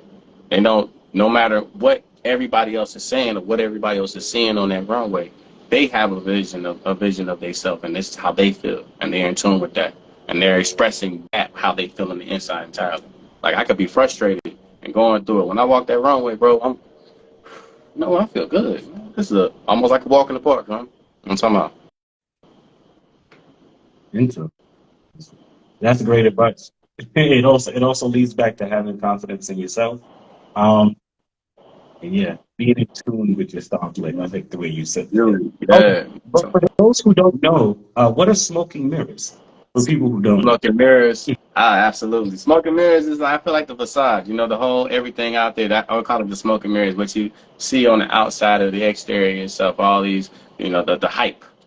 You know what I'm saying? The hype about around it. Oh well, some people. What I mean by smoke and mirrors is they think that modeling is this whole, looking good to this and this and this and that, and hearing people tell you what fashion is, and people trying to tell you and give you you know what it is, and what they feel that their opinion is, or what those things are, or what's in style and what's not. That has shit to do with. You know what I'm saying? Like, those are the things I call those distractions in a sense. Distractions to Mhm. what the real core of what it's supposed to be. You know what I'm saying? So, in a real sense, um, get into it. Once you get into it with that star player, that kind of like it's just nit. It's outside zone. That's something that you can tune out. Simply, those are the things that you can tune out. Smoke and mirrors are the things that are facade that you can tune out, my boy. It's not the real ordeal. Mm. Real You know, core. it reminds me of a phrase that I made up while I was in Miami visiting a friend. I said, oftentimes in a lot of situations, it's a lot of what it looks like compared to what it actually is. And so I find it interesting, you know, when you speak about smoking mirrors. But I also heard you touch on the core of modeling. What, in your opinion, is the core of modeling, the essence of it, in your opinion? Expression. Expression. Expression. Expression. It's art. The core of it is expression. You're expressing something. If you put any clothes on, if you put any clothes on and you're walking down that runway, right? And that you're expressing what is near and dear to that designer, right? Even if it's for the paycheck. This is what they view as art, and on you they see it meshes well. It collabs well. So it's put on you, and you are also in its fullness expressing the vision. You know what I'm saying? Expression. So and like I said, like art, it's expression, full expression. I want to also switch over to another skill set that you have. Music. We have finally arrived at a very, very interesting subject, and I have some very strong questions about music. So, in what Okay. way do you think music influences you and others around you? Oh, absolutely. Well, I personally feel like music is as the creator's gift to us for communication. And I'm saying that by why I say that by because well besides that it influences a lot. You know what I'm saying? I feel like it's the cadence that your spirit moves to. You know, we've had this conversation off here for a long time, a while back ago, where in a sense where you think about it, like you could meet somebody from a totally different country, right? Y'all don't even speak the same language. But the music and you guys seem like you guys are two different people, but for some strange reason, the music that may be playing, you guys are it might be both of y'all favorite. And even though y'all may not have that same, y'all might have a language barrier, y'all both understand the universal tone. That music has make you realize, oh, but we're not so different. We are all actually have a similar. You know what I'm saying? I'm pretty sure many of us have made a connection or had a connection where you realize, oh, damn, musically music wise, it kind of ushers a cadence to where you're like, oh, to go that love. You know what I'm saying? Where like with Bob Marley, where he says the whole one love, one heart. Yeah, I feel like that's the music is the heart of every organism on the thing. Everything on this planet in this realm period moves to a rhythmic sound. There's music. You know what I'm saying? What what you may call what another person may call rhythm, another person may call music. I feel like it's our communication tool. It's given to us to communicate throughout the universe. Same way. You feel me? It's for our spirit. What it's our spirit's way of communicating. Wow, amazing. Do you see writing music as an outlet to express your experiences, trauma, and pain? And if so, how and why? Yeah, I did. I used to write. That was my scapegoat. Like when I couldn't speak or I couldn't say nothing or something like that, I would write music. And um how as a scapegoat as a expression as another form again, it's like art. It's expressing. Yeah, I feel like it expressed. Music is the only thing. Well, not the only thing, but music is another form or a thing that not only can you just even when you're writing it, you know what I'm saying, that it transmute as words, but it also transmute an emotion, feeling, how you feel. You know, just like if somebody's writing a book, you can read the words, but you can't really understand how this person might have felt when they wrote this or when they said this. You know, they go, oh, you can do our best I can. But when you're writing music and when music is being written and where music is being expressed, that is the one thing that without any regard, emotion is expressed. Emotion can transmute blessings. Blessings can transmute to the next person. That's something that's a universal language. It's not hard to. We all have feelings. We all feel these things. We all feel anger. We all feel frustration. We all feel love. We all feel pain. So in that aspect, being able to write it in music is something that can come through, and the other person can understand. Okay, dang, he wrote this. He must have been mad as hell when he wrote it, or they must have been going through some pain. Oh, I can feel that pain. We listen to music where it reason why it resonates because their pain connects with the pain that we have. Damn, I remember that. I'm going through it. You know what I'm saying? Damn, I can relate and resonate with this because I can feel the emotion that this person is feeling, and that person is no different from me because damn, they felt it just like me. That's exactly what I was going to say. Damn, that's exactly what I feel. That's exactly how I feel. So yeah, I feel like that's exactly why it can be, transferred in a way it can that through the traumas and the scapegoats like that, because that's the only thing that can help you express your emotion in word form. Very poetic too. Very poetic. Yes. Absolutely. Poetry in itself, spoken word is a very interesting art. Very interesting art form that I've grown to respect over the years. Wow, music is I a feel like that very was the whole thing too, because then you think about it like then, like when they talk about like okay, like folk like Socrates and things like that, and our original storytellers. I feel like those storytellers were telling the story to express an emotion of what those times were. You know what I'm saying? To give you what it felt like in those times, what it felt like. There's their thought process, and not just to pick your brain in a logical sense, but to pick at your heartstrings or pick at your strings of where, emotionally, I can identify with that. I know, yeah, I've been there before. I know, so we're no different. Even though you are eons and decades gone, you know what I'm saying? You were just a man or a woman just like me, you know what I'm saying, and felt what I felt, you know what I'm saying, and maybe this would be how I would have felt in those times, you know what I'm saying? So I felt like those were their form of passing down without it being understood as music. That was their form of music, you know what I'm saying? Those rappers of those times, those storytellers, you know what I'm saying? interesting. The way that you describe music kind of reminds me of mathematics. Mathematics exists in language before even letters, to a degree, I believe. And Mm-hmm. so it's one of the basis of most communication, right? Even for music, right? 4 and 4 time signature, 4 and 2, right? So it's in every format of our life. And music, in a way, especially if this is why the spoken word is very interesting when you bring it over to authors and people write the way they chose to have a cadence in which they presented their words, right? I once Mm-hmm. heard in a song, old school hip hop song actually, is that you always have to be mindful that the person who's writing the book has an opinion. It's just that you cannot see their opinion like up front, right? But in music, it kind of allows for that opinion to be heard and even seen, depending on whether there's a video or something attached to the music, right?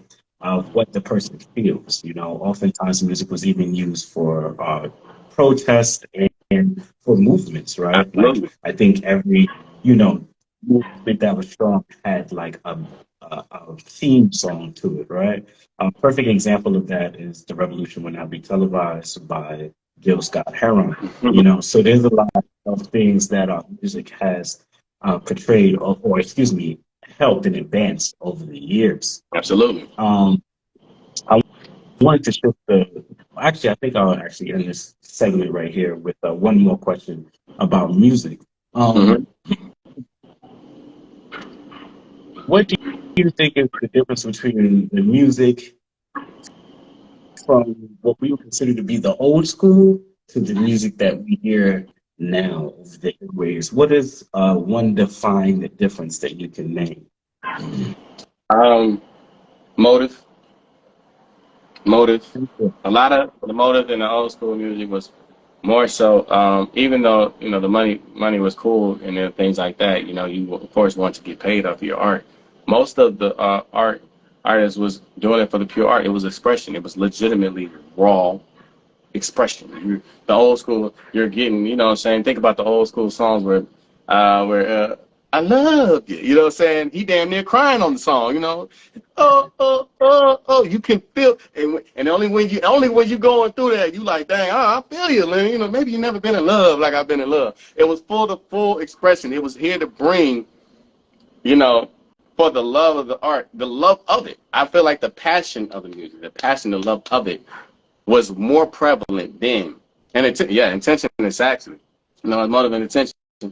It brought more of a, I'm here to give you an insight of how I feel. Maybe, what I'm saying, like you said, maybe you ain't never been in love like I've been in love. You wouldn't understand that emotionally until you get there. Now I feel like intention and motive is a lot different, but more so because, a lot of the times now it's more so for profit.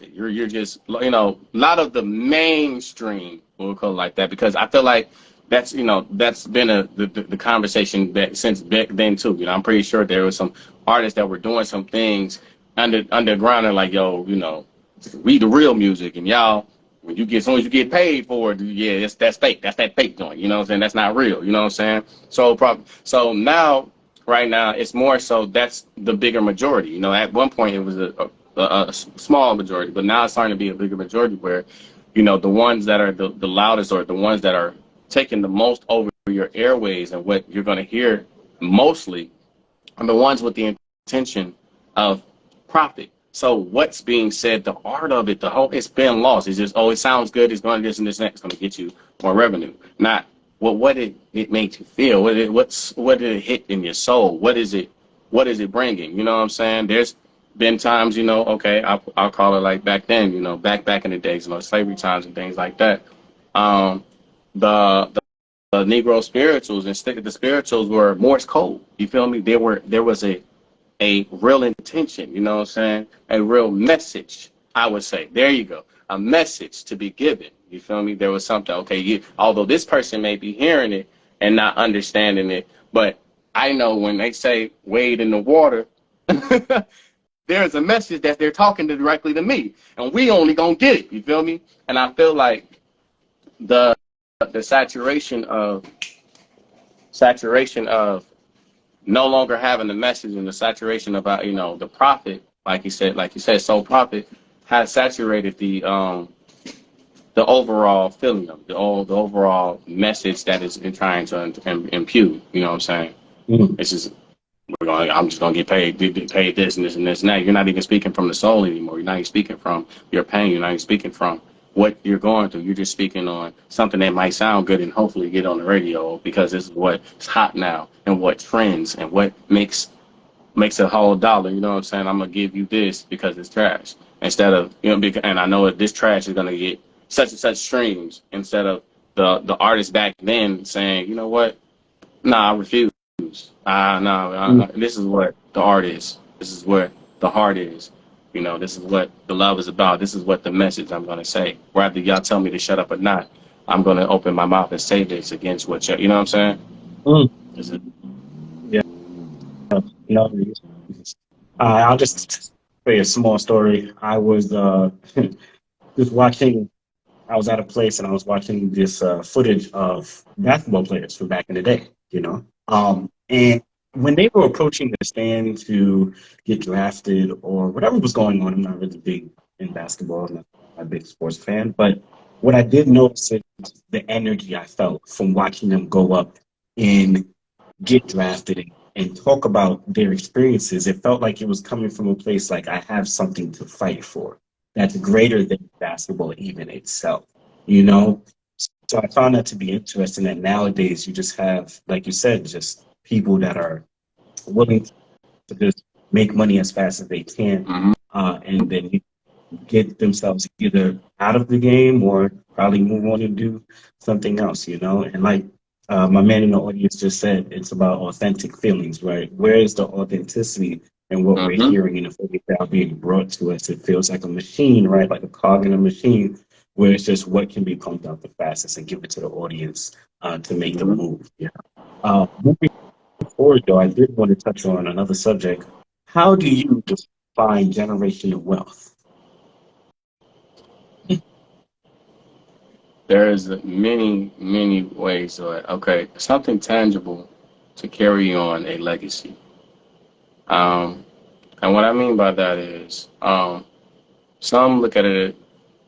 I personally, for my family, besides land and things like that, intangible things like that, um, I also pray that a mind state or a mind set can be passed on from generation to generation, or a willingness to crack, you know what I'm saying, to break certain curses. That same feeling is still there, you know, the healing is in a sense. So honestly, generational wealth to me is more of a healing conversation. It's more of a healing situation, more of a healing conversation in the sense of like, um, because you know, for you talking curse, that's a spot of lack. Wealth is abundant.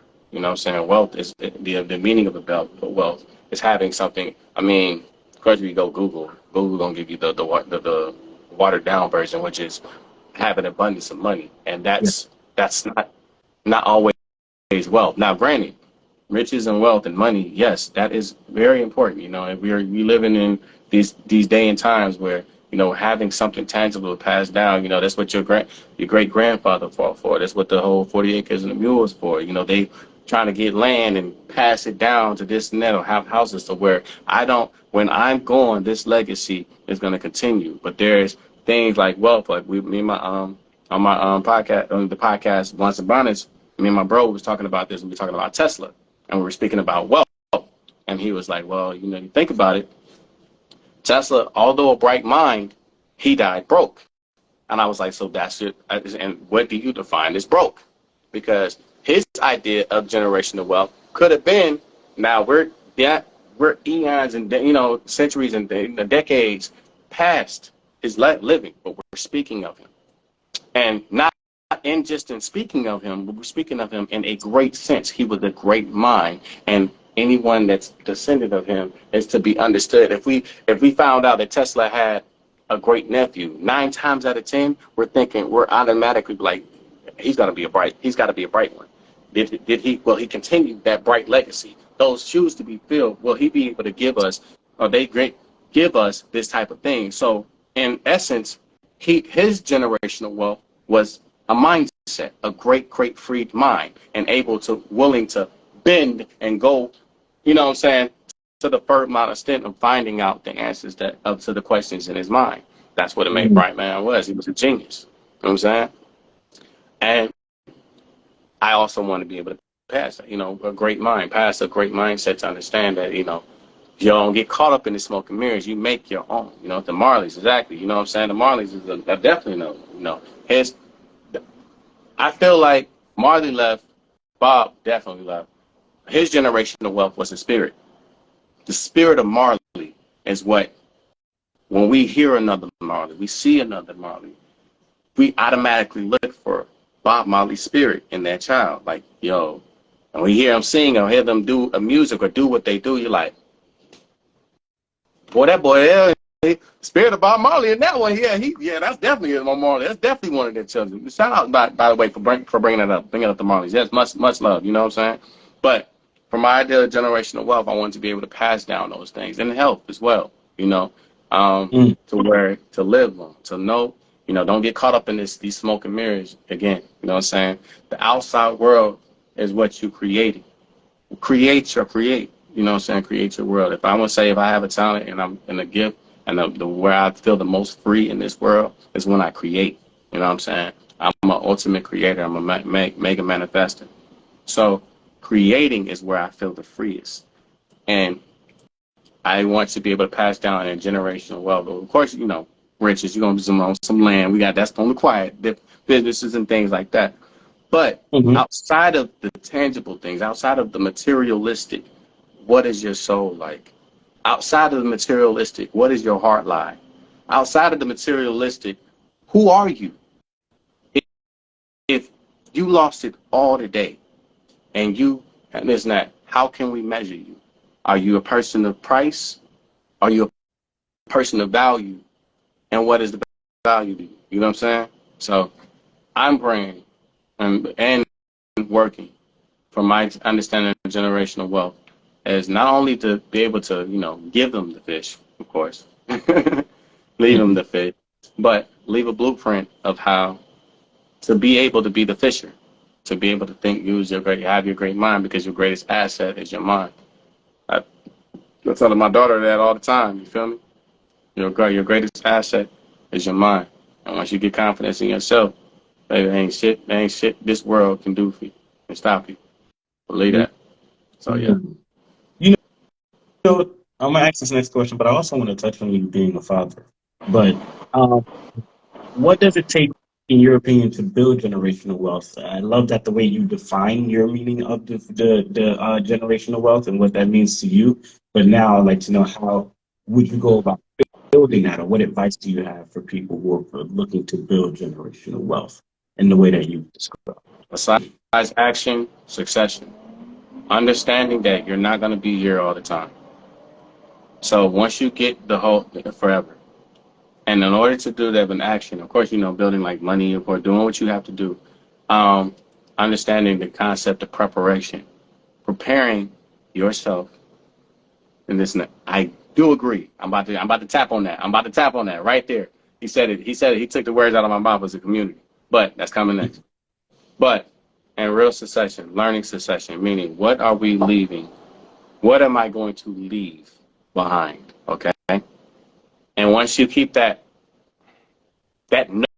nugget in your mind out in there, you'll start moving towards action. Action. What do I want to leave behind?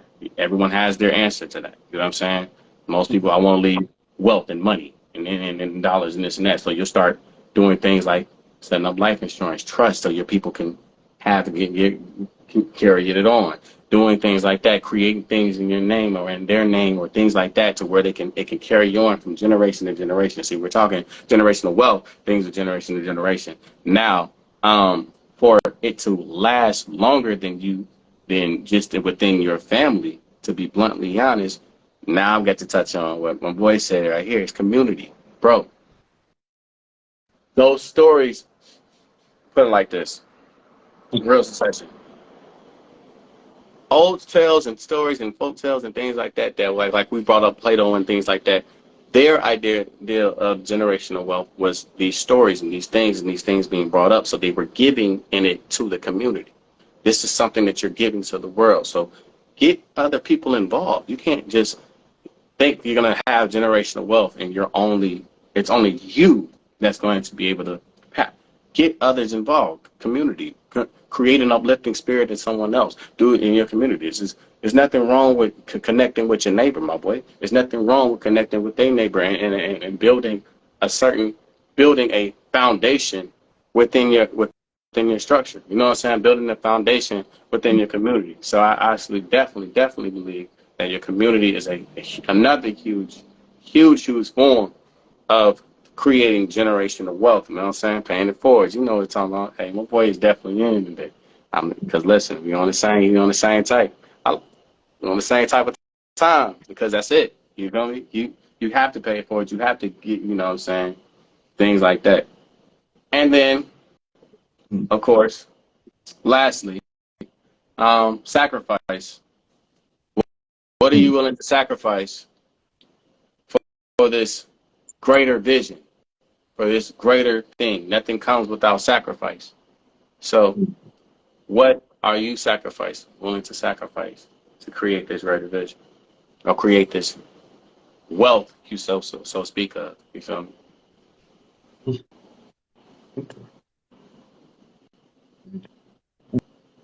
In business, what is one value you think is important to have in business? Time and energy, say it.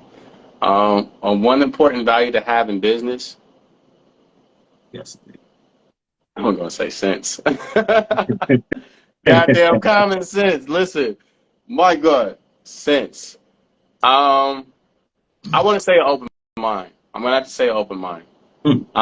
And being willing to be a sponge into this. When I say business, like, coming into this situation, if you come opening a business, I've opened a few businesses. I got family businesses as well. If you go into business with this one track mind or one track expectation, you're going to disappoint yourself every single time. There's a goal, yes, but be open to knowing that there's different routes. There may be different ways and things like that to get, like they say, there's a million ways to skin a cat. I don't know why that's a thing. Do people be out here skinning cats? But excuse my crazy mind. But what is a million ways to skin a cat? Meaning, just because it doesn't happen one way, you know what I'm saying? And outside of an open mind, resilience. Willing to be resilient, willing to stand the test of time. You know what I'm saying? Go, you know what I'm saying? Go for that. Go for the goals. Be resilient. No matter how many times you get knocked down, you know what I'm saying? How many times and people are going to tell you, you feel me? All the greats that they talk about, they try to tell you in school, and the ones that they don't, they try to lie to you about and don't tell you in school, you feel me? Or try to, ignore. Their main answer to life besides faith, because faith is one, is resilience. It didn't matter how many times you talk about with the Henry Ford, they'll bring up Henry Ford. He got told no how many, 100 something to many times. You feel me? All these folks got told no so many times. The KFC nigga got told no so many times, but he didn't care about how many times he got no, because this resilience told him that what he had was good. That's faith in yourself. He had what he had was great. Number two, what I have is worth it. So I'm not gonna stop, because all it takes is one yes. No matter how many times you get knocked down, have that resilience, faith, an open mind, faith, and resilience are the things I would say. Gotta get to that. Can you give us an example of one of the businesses that you've helped grow? Many. Inadvertently, when you work at a job, I can say that all day. But I've helped my homeboy grow his moving business. I have a business with my family. One of them is a father and son's construction. It's in another state. My granddad business, which is my little brother, actually, he's in Cali right now. Blunts and Bonnets is one of them. Another one. I've helped many designers in their businesses. Them in their businesses grow as well. I mean, taking that sacrifice. There's a business I grew with an ex of mine. It's called Institute. Oh, not ex-flame, but Institute. That helped grow until it died out. It's got a co-owner in that. Then last one right now, the one right now that I'm moving and booming on is Exotic Pop Orlando out here, and that's with my shout out to Lefty, shout out to family. We are growing that business together, and it's a snack and merch, drink business, and things like that. I'm definitely gonna have my own, definitely things like that. I'm gonna have my own vending machines and my own strand of cannabis. I said it here first. I'm gonna have my own strand of cannabis. I'm telling you, my own strand of cannabis is going down. Yeah. Oh well, much love. You said I've helped as well.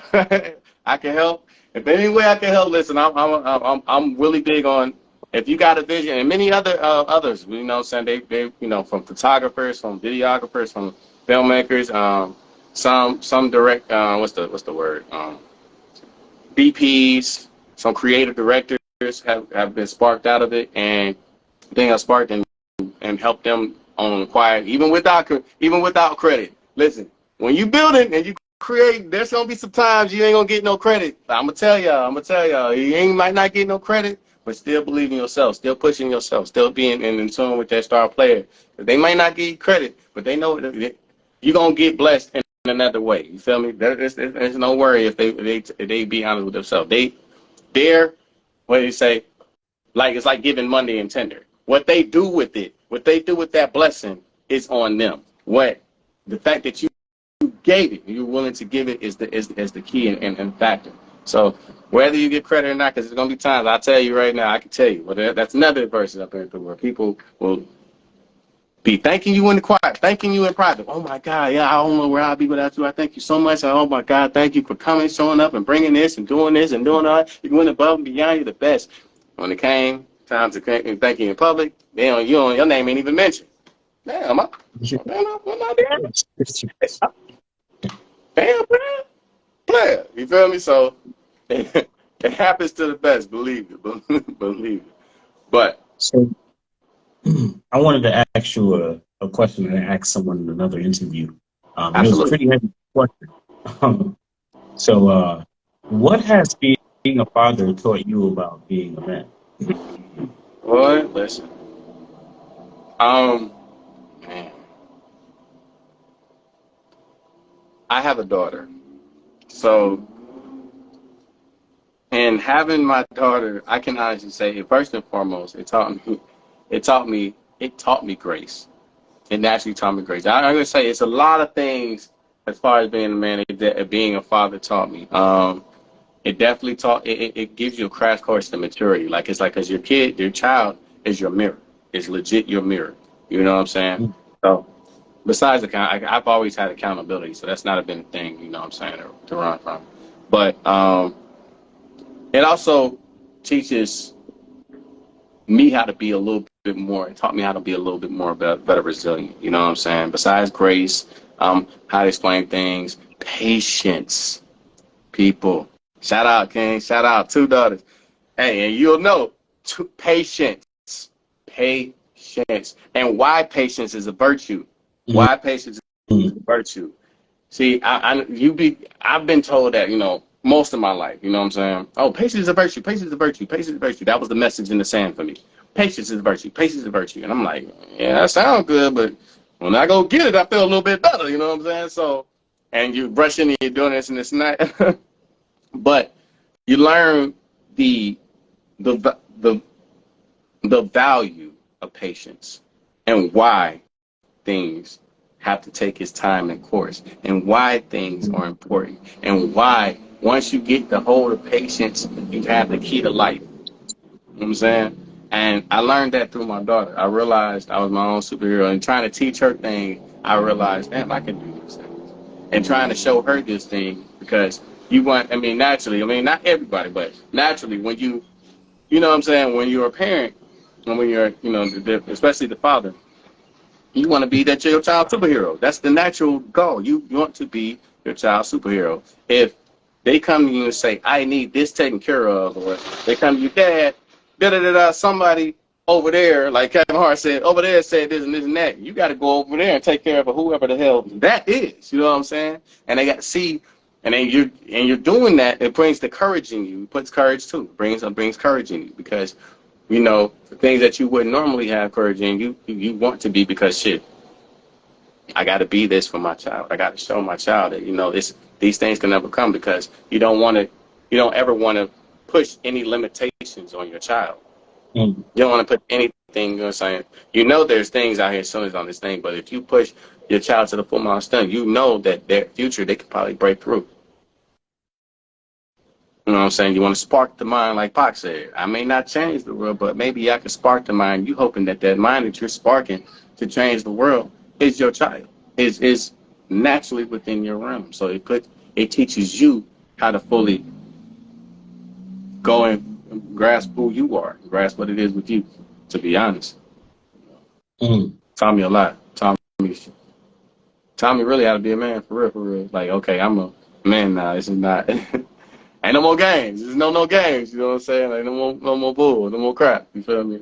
It took a real turn. I think the real turn hit me. I ain't gonna lie. What made me make certain decisions and how to handle things differently and handle things with better grace and think things through better. I remember being locked up, and my daughter was young. She was young. She was young. She probably don't remember this. Her mother brought her to visit me. I wanted to see my daughter. So she brought her to visit me, and the guard was being a piece of shit. He was a fuck boy. He was being a fuck boy. He was really testing my daughter's mom. He was really giving my daughter's mom shit. You know what I'm saying? Giving, and with my daughter, and I hated the fact that I have to see and talk to my daughter in jail, incarcerated. That's a humbling feeling. Ask any man that's really been locked up and they really care about their children. I know a lot of men that's shout out to the men that's locked up and still trying to love their children on the inside. You feel me? It's a humbling feeling because your time is no longer your time. You can go and move and go as you please. So he's being a dick, and I'm trying to convey to him. I'm telling my daughter's mom, you put him on the phone. And she asked the real question. She's like, and what's you gonna do if he gets on the phone? And he actually decides to be more of a piece of shit and starts to treat me more. You can not in the state you're in right now. You can't. You're powerless, bro. You're powerless. And instantly, it gave me a realization. Like, you know what? I refuse to get in the place where I'm powerless with my child. That's a humbling feeling, bro. And to humble yourself. Humble your ass. Humble your ass real quick. Real quick. Power decision making. After a cycle of life, after, I want to make sure I ask this in the correct way. After experiencing what I would like to consider to be the cycle of life at a young age, experiencing life and witnessing death, what does life and death mean to you in this context?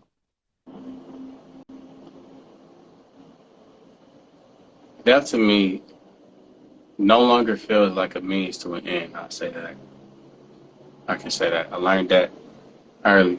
Well, that's because, believing in great reincarnation and ancestors and stuff like that. But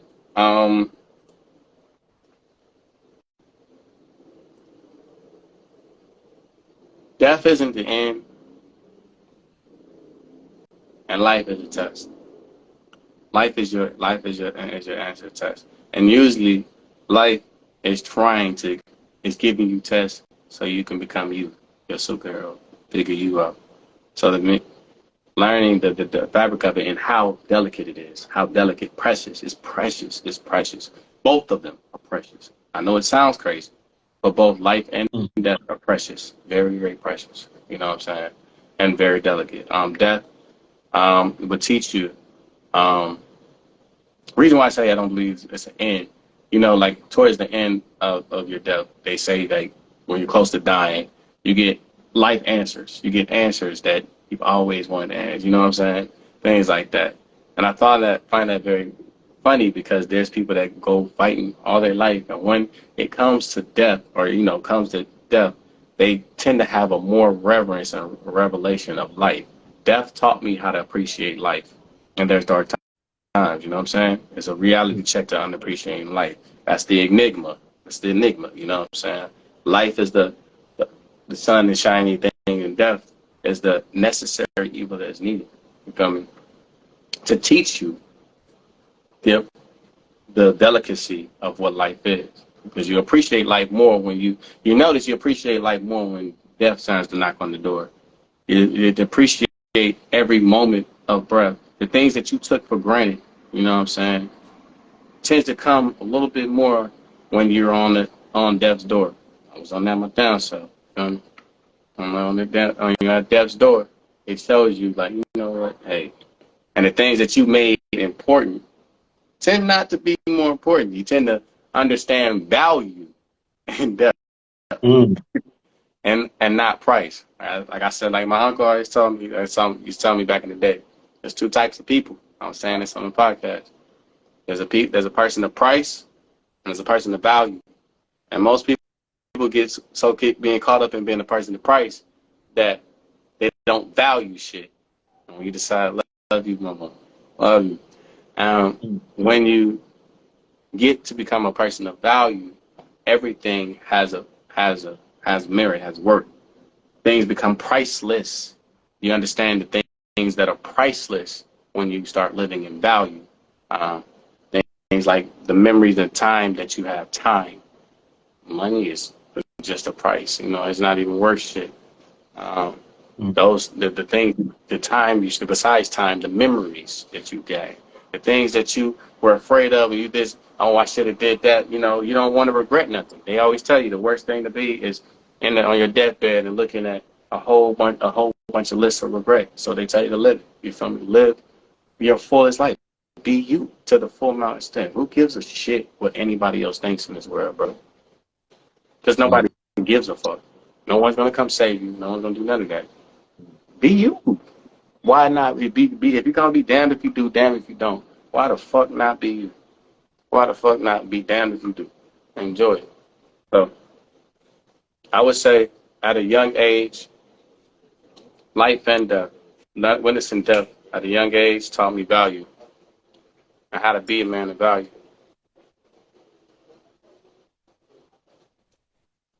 Nice, nice. What advice can you give someone who is looking to fortify their mind and become mindful of their thoughts?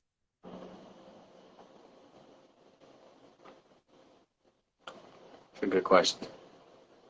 Fortifying your mind, be mindful of their thoughts. Mhm. Your mind is literally in this world, in this realm, and whatever it's in, whatever you understand it to be. Your mind is literally the only thing that we can all agree that you have complete control over. And do you want to give that power to anyone else, or do you want to have that power within yourself? And so that's the start. That's the first start. Is your mind literally is the one thing. Yo, what's up, Marlo? Mario. One thing that we have complete control. Whether you understand it or not, oh, I overthink, but that's your mind. That's your shit. That's your property. That's the one thing in this motherfucker that's your property. That's you. That's your shit. Your mind. Mhm. They can't go in that bitch and change it unless you give them the keys to it. They can't go in that bitch and give you, unless you let them know that's what it is. You have the complete control of it. So the first start is understanding that you're in control. Period. Okay, you know what? I'm in control. Yeah, I know it's this is my shit. This is my show. This is my mind. I'm in control of this one.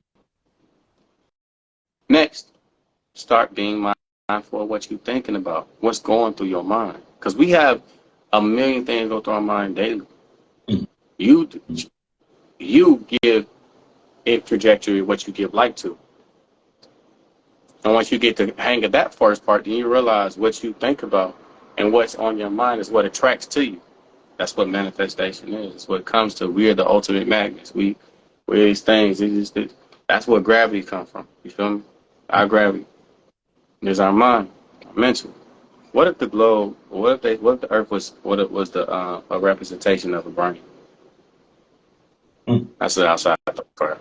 But your mind is the one place and the one area and the one thing that you got in the world that you have complete control over. Mm. It's your canvas. It's your shit. Be mindful of it. Take care of that motherfucker. Take care of it. Mm. Treat it. Love it. It's your shit. And last but not least, the last question I have tonight is, what does being human mean to you? Means a gift. It's a fucking gift. You're able. It's beautiful. It's being human is the one thing besides your mind that has been gifted to you. You have the consciousness. You can feel, even when you go through emotions. I was telling this to somebody else not too long ago. When you go through emotions, when you feel, to be able to feel something and know what you're feeling, to be conscious of it, that's a fucking gift. That's a gift. There's things that are going on that have a vibration that's going on that are not conscious of this vibration. It's just naturally moving in routine. It knows its purpose. You know what I'm saying? It moves in a routine. It isn't. Can't feel much. There's robots. We're coming on the AI phase of life. You know what I'm saying? Of our sector, where there's things like that.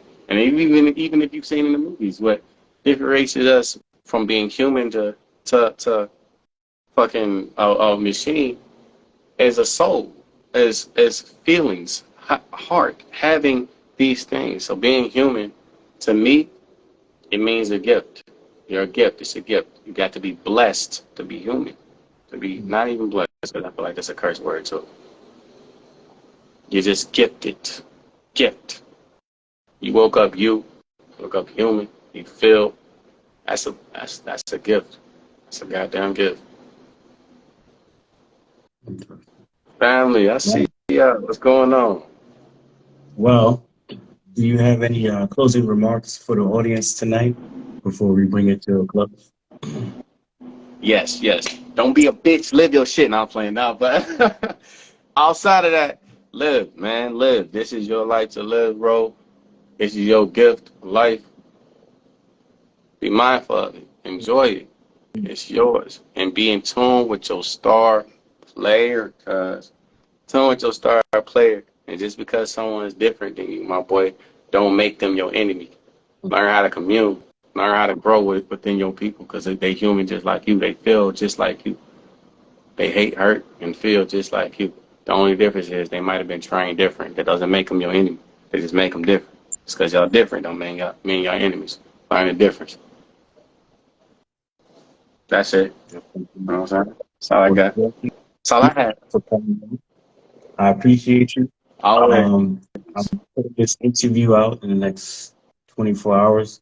And for all of those who are new to the platform, this is Human, the multimedia platform. We encourage people to find truth in another person's perspective, bringing people together one culture at a time.